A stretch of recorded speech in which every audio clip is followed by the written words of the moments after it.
প্রবাসীদের দুঃসংবাদ দিল ওমানের শ্রম মন্ত্রণালয়। বিস্তারিত জানতে ভিডিওটির শেষ পর্যন্ত দেখুন। ওমান সরকার পাকিস্তানিদের জন্য সব ধরনের ভিসায় কঠোর নিষেধাজ্ঞা আরোপ করেছে। ভিসার অপব্যবহার রোধে নেওয়া এই পদক্ষেপের বিষয়টি নিশ্চিত করেছেন ওমানে নিযুক্ত পাকিস্তানের রাষ্ট্রদূত সৈয়দ নাভিদ সাফদার বোখারি।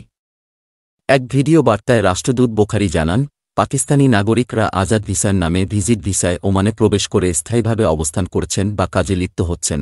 এর ফলে ওমানের অভ্যন্তরীণ শ্রমবাজারে অস্বস্তিকর পরিস্থিতি সৃষ্টি হচ্ছে। এসব অনিয়ম প্রতিরোধে বাধ্য হয়ে কঠোর পদক্ষেপ নিয়েছে দেশটির সরকার।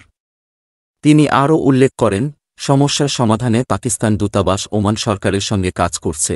এর আগে বাংলাদেশিদের জন্য সব ক্যাটাগরির ভিসায় বিধিনিষেধ আরোপ করেছিল ওমান।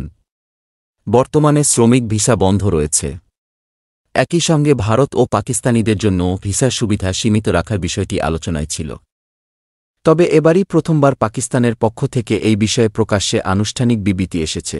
ওমান সরকারের এই সিদ্ধান্তে দেশটির শ্রমবাজারে নতুন সংকট তৈরি হওয়ার আশঙ্কা দেখা দিয়েছে।